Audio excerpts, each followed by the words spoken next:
As of today, I will be living here at Mother Base. Now my real trial begins. Zadornov was paying my room, board, and tuition, but he has since been captured. I told the man that with no more money from the KGB, I could no longer afford school. He bought my story, and when I said I would be willing to work, he took pity on me and let me stay. For some reason, Miller really pled my case. That was helpful, but the man is still a fool. His men are no better. They think their training makes them strong, but that kind of strength is nothing in the face of true power. And better yet, they wait on me hand and foot, believing I am just a schoolgirl. Looks like I won't be working too hard after all. Just today, while scouting out the living quarters, I saw a group of them in the corner of the deck making a fuss. Going over for a look, I saw they were feeding a kitten. A bunch of grown hard men, and they're the ones acting like schoolgirls. Look, isn't he cute? What is wrong with them? Disgusted, I just nodded and smiled. I must stay in character after all. I indulged their chit-chat for a few moments. Then one of them asked me to give the thing a name. They had just taken it from its mother. I named it Nuke. I improvised some nonsense about how our compassion for living things can help prevent wars. The men gave me a little fish. I held it out in my palm and the kitten happily ate it up. What a pathetic, feeble creature. It sickens me.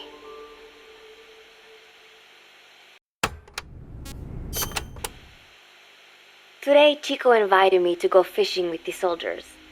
I suppose finding one's own food does have its merit, but I prefer not to be involved in such a degrading task.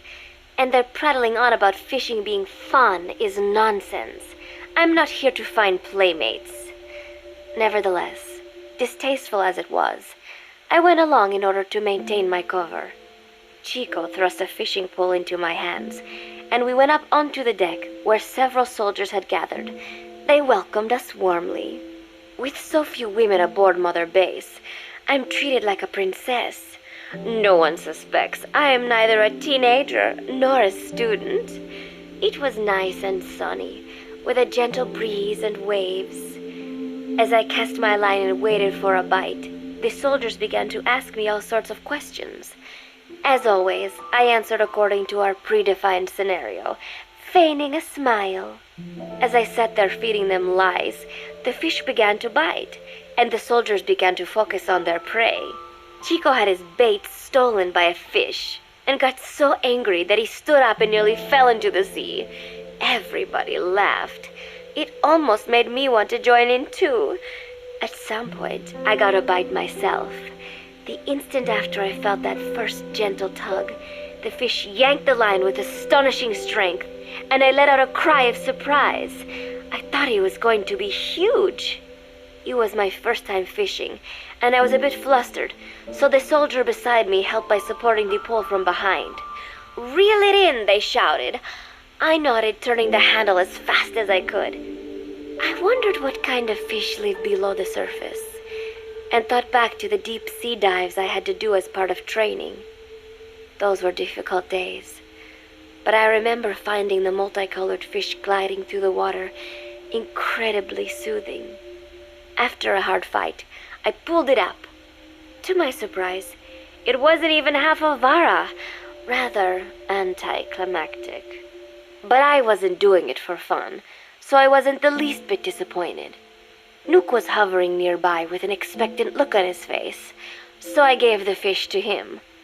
All in all, a thoroughly wasted day.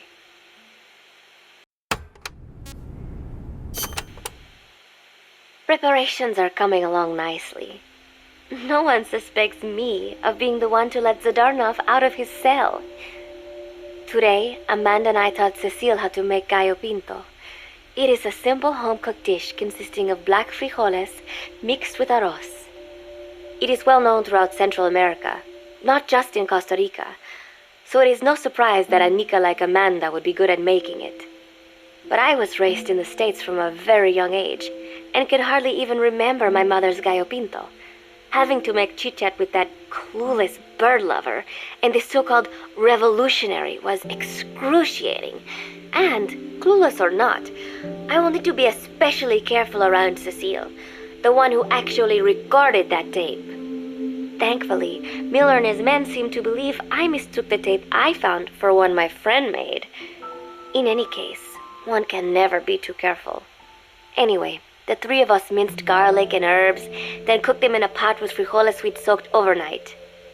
While waiting for them to cook, we sautéed onions and arroz in a frying pan. Cecile worked the frying pan according to Amanda's directions, but seemed a bit glum. She does have a knack for cooking, though. She is French, after all. We added water to the pan and watched the arroz begin to steam. While we waited, Amanda shared memories of her mother with us. They had been separated because of Simosa, but the taste of her mother's cooking was still fresh in her mind. When the frijoles were ready, we drained the water, stir-frying them with the rest of the vegetables. Quite a complicated process for home cooking. Nonetheless, it kept them occupied. The longer we sat and talked, the greater the chance of my arousing their suspicions. With women, it is not enough to just bat your eyelashes and giggle. It takes a lot of effort to divert attention. When the arroz was done cooking, we folded it into the frijoles and added salsa, stirring the mixture as it simmered. At this point, for some reason, the conversation turned to romance. Why does it have to be that way whenever women get together and chat? Cecile fancies herself to be well-versed in such matters, and gave Amanda all sorts of advice. It was harmless enough, until, to my irritation, she began pestering me whether there was anybody I liked. Not right now, I said, trying to dodge the question. But she pressed on. It's Snake, isn't it? I gritted my teeth and played it coy. Maybe. Cecile nodded and giggled. He is pretty sexy, isn't he? What a ditz! It's all I can manage to just survive. The thought of romance has never once crossed my mind. I have no interest in that kind of man. Soon enough, a rich aroma began to fill the room. The gallo pinto was ready. New came over and rubbed up against our legs, looking for a handout. Unfortunately, it was not the kind of food a cat would like. We let a few of the soldiers have a bite, and then headed off to the mess hall. The home-cooked flavor we'd achieved was a big hit with the men of MSF. Not that we are trying to impress them or anything. Even I could manage a dish like that. Snake enjoyed it too. Let me make this absolutely clear. I have no interest in that man.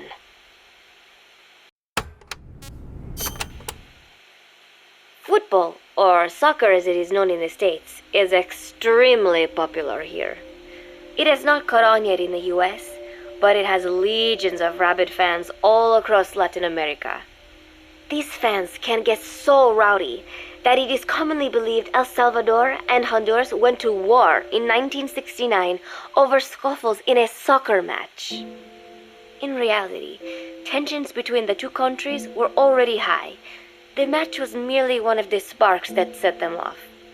But these people are so passionate about this sport that the story seems plausible. Predictably, many of the soldiers here are fans. They have apparently divided themselves into Costa Rican and Nicaraguan teams and started playing each other. To play, you need a ball and 2 goals. The R&D team built and set up simple goals on the deck. I had absolutely no interest, but Chico insisted that I come and watch. It was not a proper match by any means.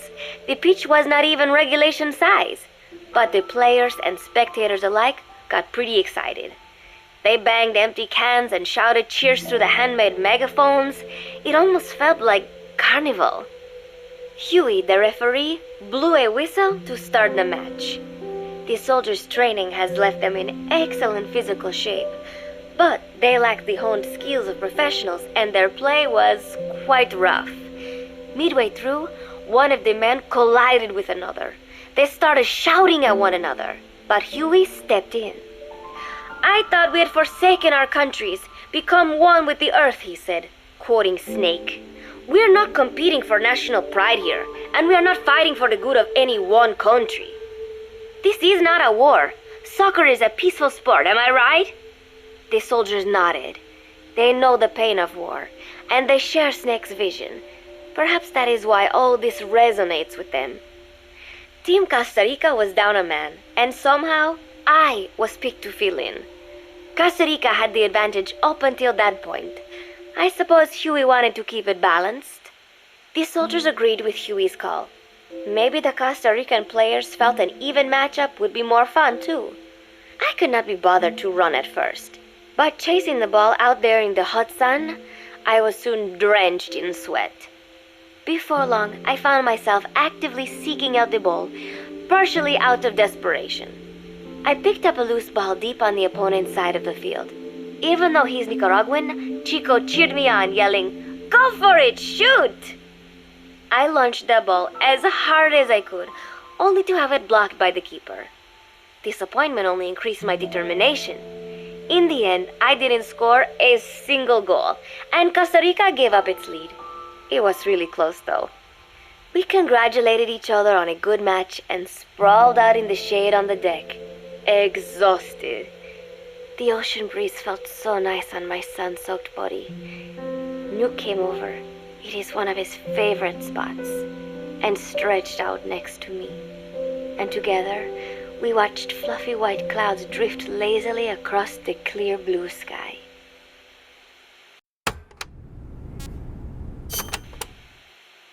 It was lovely out today, so I decided to sun myself in a lounge chair up on the deck when Strangelove came up to me. Despite the heat, she was in her usual long sleeves and pants. I waved at her. She looked away and mumbled, "Hello there. Fancy meeting you here." I asked if she needed anything, feeling her eyes creeping up and down my body like she was savoring it. Finally, she swallowed and said, "You have such beautiful skin."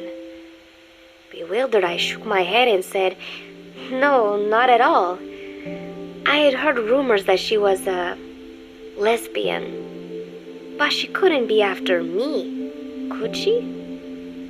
She continued to stare and said, "No, it is beautiful, but you must not let yourself get so tanned." And then she took my hand in hers.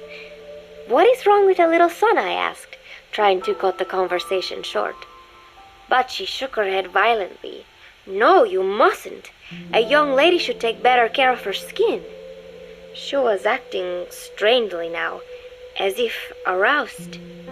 She lectured me on the perils of tanning, how it ages skin, causing wrinkles and spots, and in the worst cases, even skin cancer. I knew already that tanning could cause spots, but I thought only pale-skinned Anglo-Saxons had to deal with that. Having a scientist tell me it causes aging, though, that spooked me a little. If I am to keep playing the teenager, I will have to start paying more attention to my skin. Sensing my anxiety, she took a small tube from her pocket. She said it was the sunscreen she always used. She told me to keep it. I didn't know what to say. I was more than happy to take it, but exactly what were her intentions? Was she merely being nice? Or is she really into me? Either way, there was no reason to refuse, I suppose. I have undergone training. An out-of-shape woman does not pose any real threat to me. Having power means not being afraid. It is the same on a global scale. A country with nukes can dictate terms to a country without them. I thanked her and took the tube. Then she offered to put some on for me. She squirted some lotion onto her fingers and began rolling it into my chest. It happened so suddenly, and I was so taken aback that I did not even think to protest. She caressed my stomach with her long white fingers, then slid them upwards between my bikini-clad breasts. "What? Wait," I sputtered as her moist eyes met mine. She was beautiful. Somehow, I found myself captivated by this woman more than 10 years my elder. "Hold still," she whispered in my ear. I nodded silently, unable to refuse. My body went limp, motionless, as if in a trance. Gently, carefully, she rubbed the lotion all over my entire body. I shouldn't have enjoyed it, and yet I could not help myself. For a moment, I was spellbound. That woman is dangerous. I had better watch myself.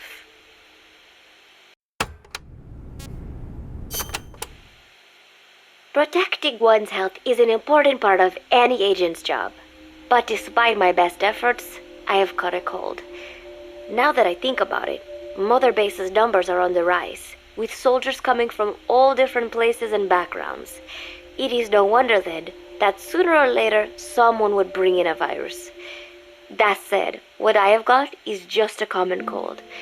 The medical team said I'd need a few days rest, so I've been restricted to my room and put on bed rest. I thought I'd gotten used to not having anyone around to relate to, but at times like these, being alone is just miserable.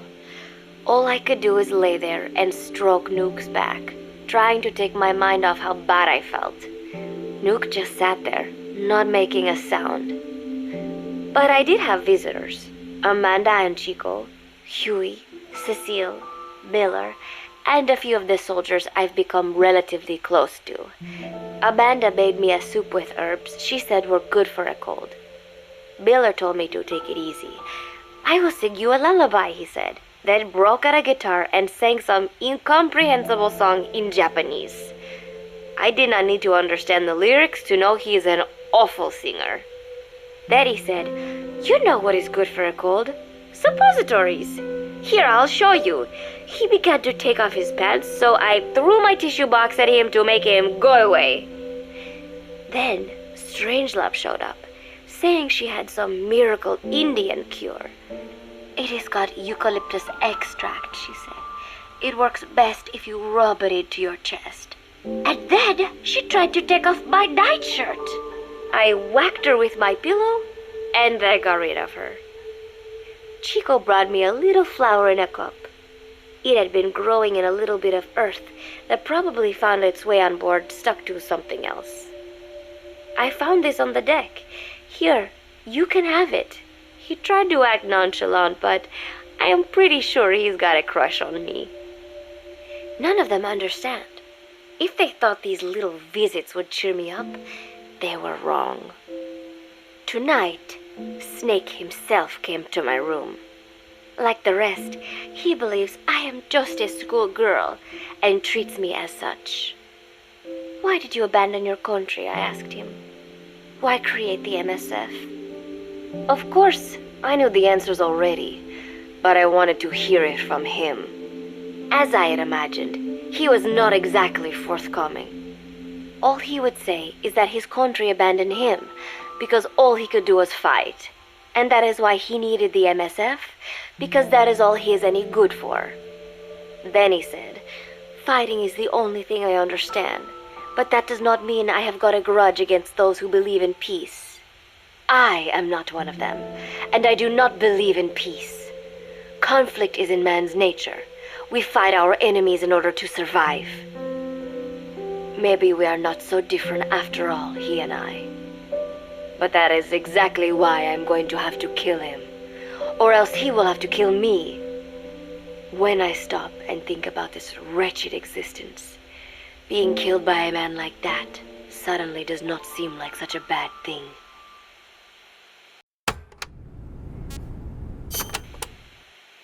Every month, Mother Base throws a party for all the soldiers whose birthdays fall in that month. There is something strange about a military organization having parties. Really though, it is just an excuse to drink and make noise. It is not easy to get alcohol in a fortress in the middle of the ocean. Most days they are training from dawn till dusk. They do not have time for things like drinking. That is why Snake and Miller came up with the idea, to give everyone a chance to let loose. Obviously, a bunch of boors like that are not going to bother with blowing out candles on a cake. Rather, they sit there in a cloud of cigarette smoke, drink beer, eat meat, tell tasteless jokes, and swap crude insults about one another's hometowns. but it hardly ever breaks out into something serious. They talk up a storm, but they're just having fun. It is funny.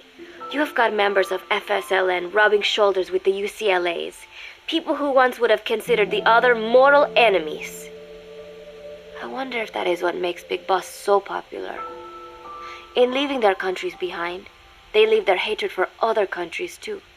Miller seemed a little protective of me. Hope they're not being too crude, he said. But soon enough, he too was drunk.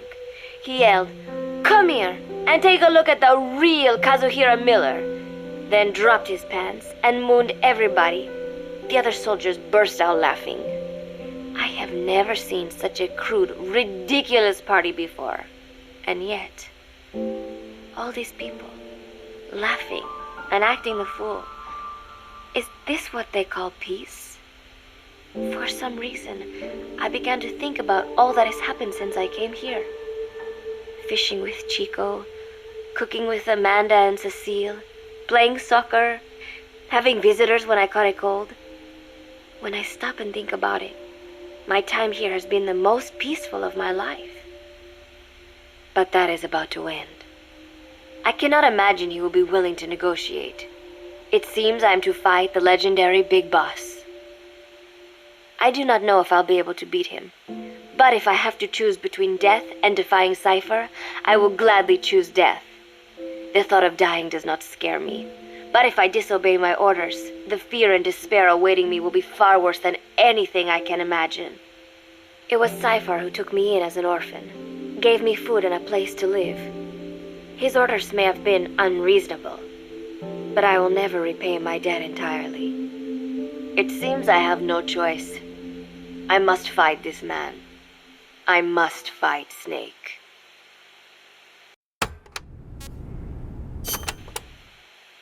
Do you know Miller, Snake's right-hand man? Apparently has got at least one serious weakness. He is an insatiable womanizer. He does not bother me, most likely because he considers teenagers off limits. But he has hit on every single one of the few female soldiers here at Mother Base. They ought to be telling him where to stick it, but end up falling for it so easily. I think some of it stems from the fact that he is actually not that bad looking. Anyway, today, that nasty habit got him in trouble. He and Snake got into one of their rare fights, and I was there to see it. They burst out of the showers completely naked, trading punches. I am no child. The sight of a naked man does not make me blush. But this was something else.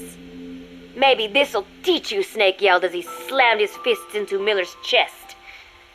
I heard later that apparently he had been two-timing someone, and that same someone had gone to Snake with her troubles. As I see it, it is her own fault for letting herself be deceived like that. If she is too dumb to see through Miller's lies, then she got what she deserved. But this was not the first time it had happened, or the second, and Snake read Miller the riot act. Miller argued back, and what began as a shouting match turned into a fist fight.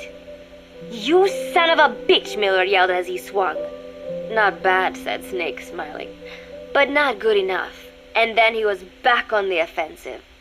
They had already been at it pretty hard in the showers, and their bodies were covered with bruises. Both of these men had been trained for war, their bodies deadly weapons. They were each bleeding from a dozen places.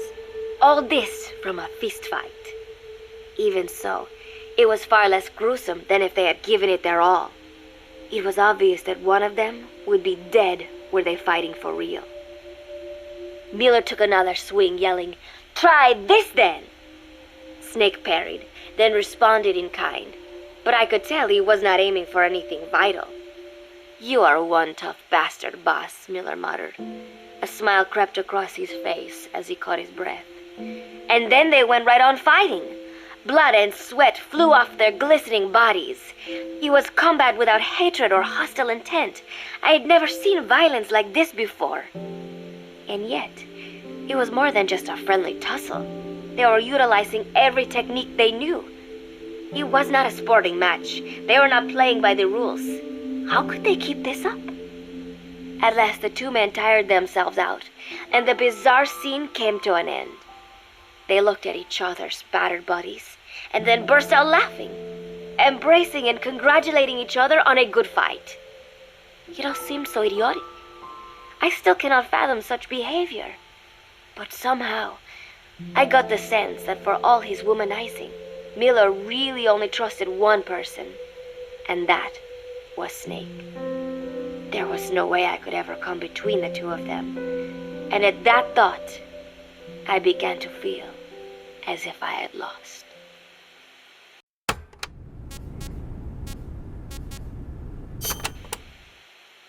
All of Mother Base is preparing for a festival.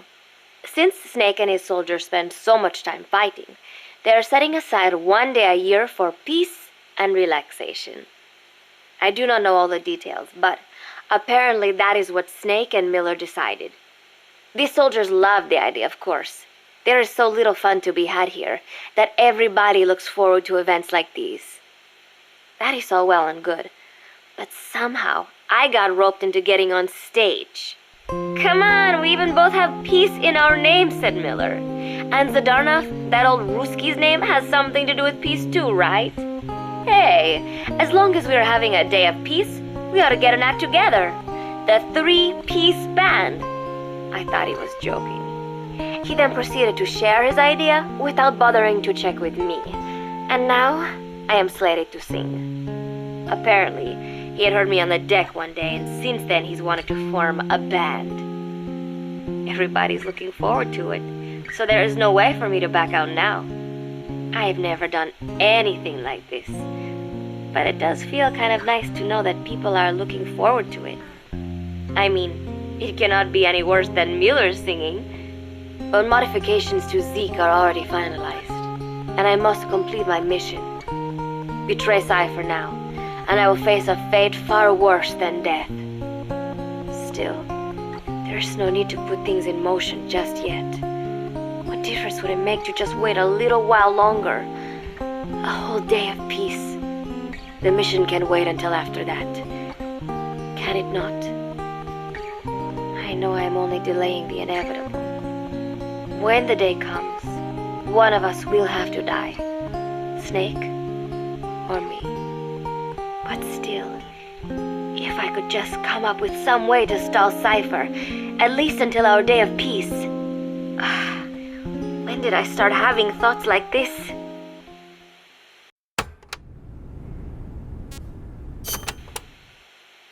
My cover is blown. They know nothing of Cypher or my true objective, but they know I am a spy. There is no more time left. I must act now. I must complete my mission.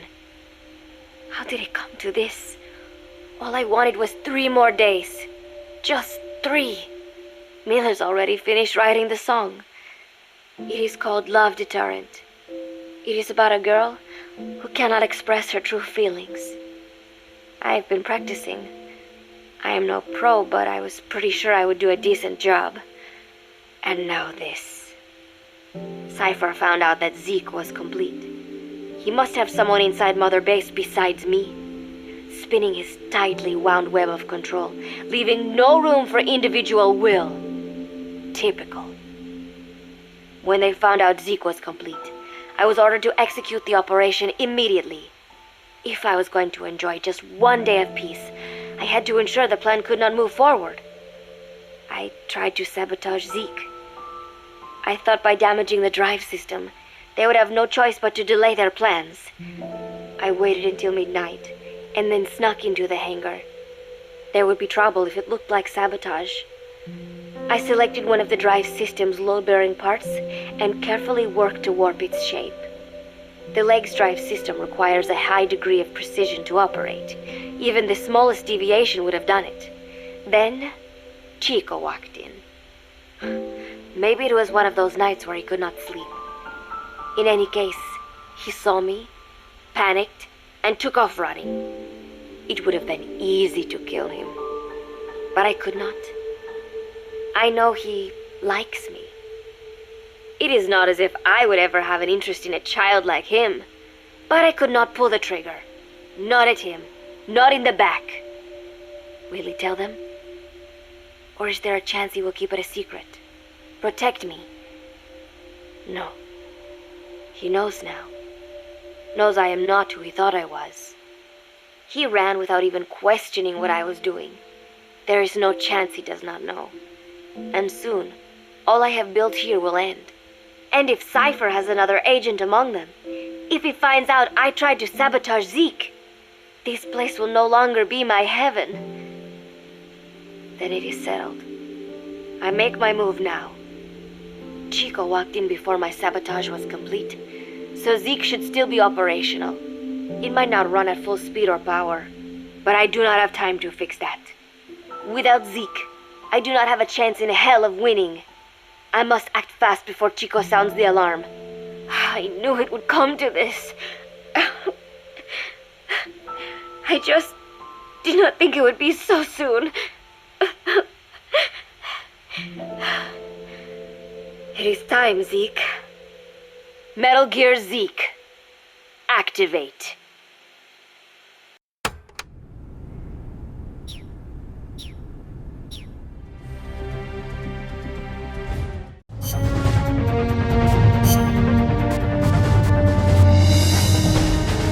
Combat.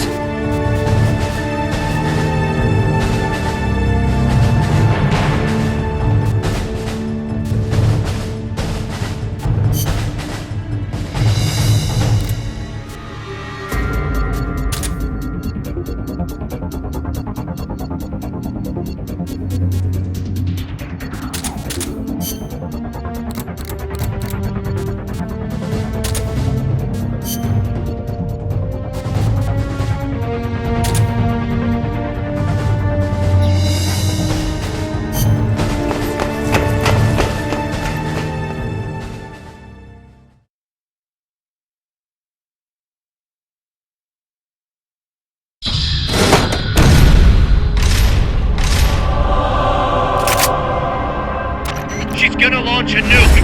Snake, we've got to stop her! Whatever it takes! Awaiting your orders. Stop me if you can.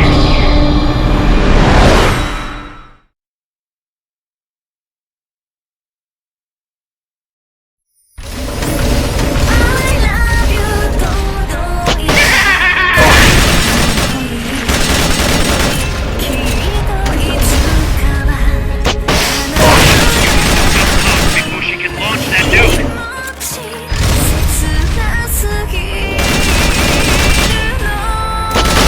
We've activated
It's out of ammo. Wait for it to reload.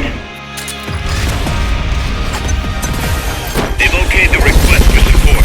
They're sending out a cardboard box. Zeke's getting distracted by the gun platforms. Now's your chance to attack.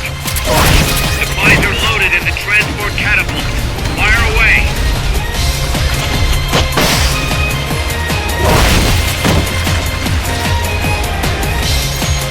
Transport catapult ready to launch.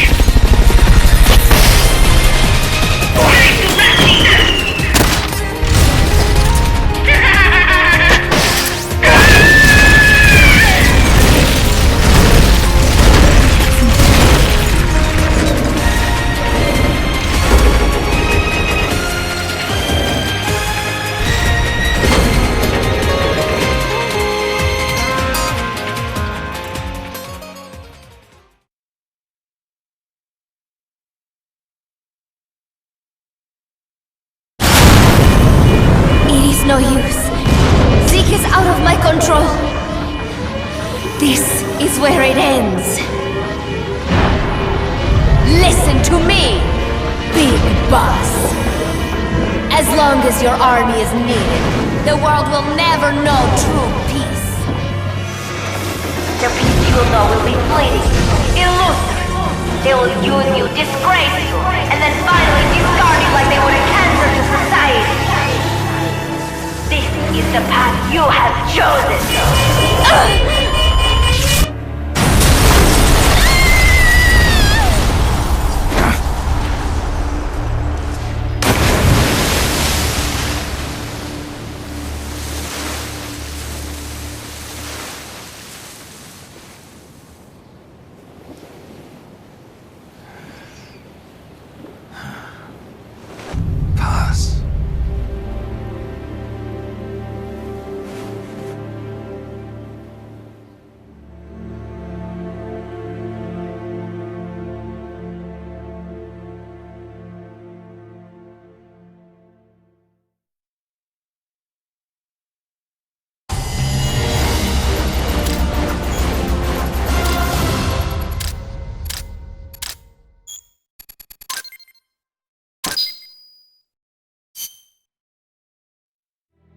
Who would have thought that little girl was working against us?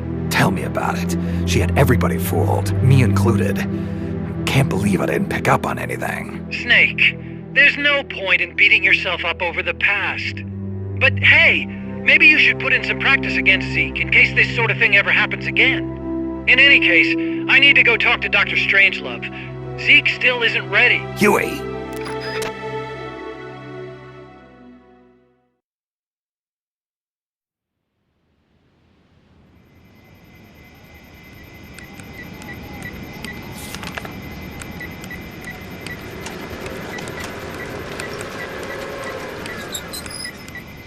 How's it going?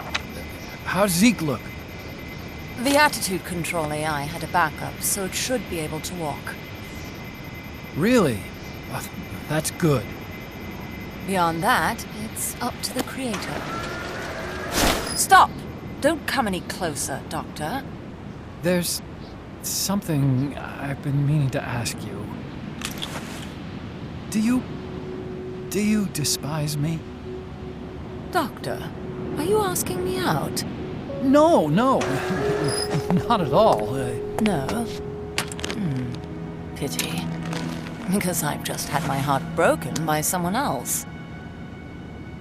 What? I only like those who can stand on their own. If you fancy me, then come walk with me. Who knows what miracles might happen. Love is blind after all.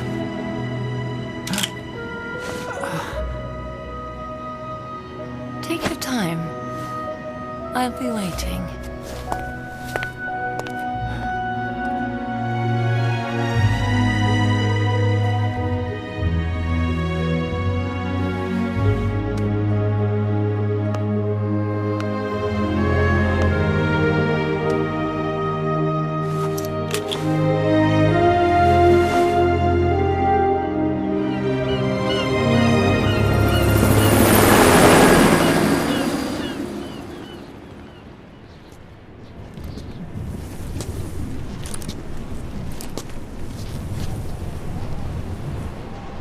Snake!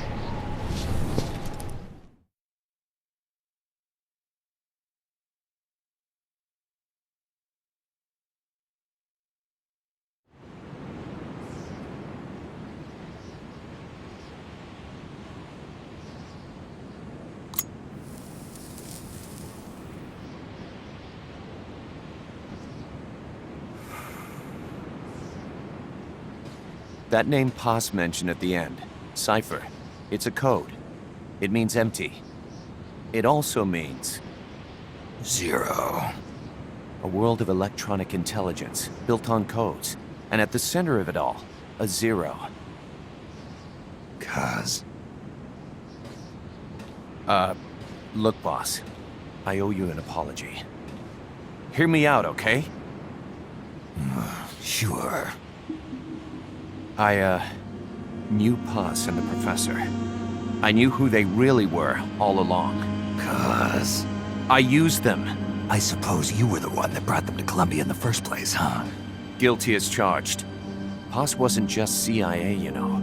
She was working for the KGB, too. And for this cipher group. In other words, she was a triple agent. You knew all of this? Wait, let me finish. Listen. MSF never would have gotten this big if it weren't for them. This mercenary business we built. Someday it's gonna be a new driving force in the world economy. Was that your goal all along? The Cold War's not gonna last forever. Sooner or later it's gonna give way to an era of regional conflicts and terrorism. A paradigm shift from counter-communism to counter-terrorism. In the new age, armies won't be tied to states, and war will become a business. We'll be a valuable commodity. There'll be clients all over the world who need our services. MSF is only the beginning. What we're creating here is a revolution in itself. Am I right? Cuz, it's not going to be that easy. What do you mean? This whole Peace Walker thing has left our mark on the history of the old order. We've put ourselves on the radar of intelligence agencies and governments east and west. The whole world probably knows about us now. Including that cipher outfit. We've let ourselves interfere with the times, with the Cold War system of deterrence. We're an army without a flag. We weren't supposed to take sides in international affairs, but we did. I see your point. So what happens to us now? We'll be hunted. Not everybody's gonna be happy with us, huh?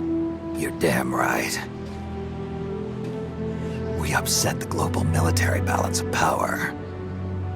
And these people would rather our army without borders not exist at all?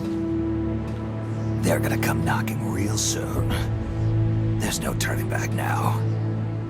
We're a wrench in the old system of deterrence. As long as the times refuse to change, we're gonna make a hell of a racket. Then who are we gonna fight? The establishment. Anybody who tries to restore the old balance wants to snuff us out of existence. Which establishment? It won't be a particular country or ideology that hunts us. Who then? We're gonna be fighting the biggest beast of all. The Times. 10 years ago, the Times rejected the boss and killed her. And now, we're the ones being tested. Will the Times erase us? Or work with us? It's gonna be a lonely battle. No good or evil. No winners or losers.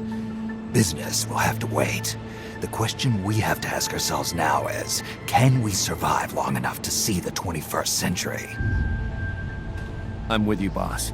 We'll see how it turns out, together.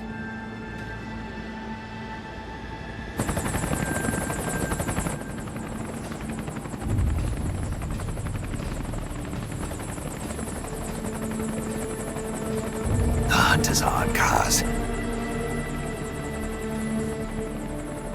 And the whole world's on our tail. Assemble the men.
We will forsake our countries. We will leave our motherlands behind us and become one with this earth. We have no nation, no philosophy, no ideology. We go where we're needed, fighting not for country, not for government, but for ourselves. We need no reason to fight. We fight because we are needed. We will be the deterrent for those with no other recourse. We are soldiers without borders, our purpose defined by the era we live in. We will sometimes have to sell ourselves and services. If the times demand it, we'll be revolutionaries, criminals, terrorists, and yes, we may all be headed straight to hell. But what better place for us than this? It is our only home, our heaven and our hell. This is utter heaven.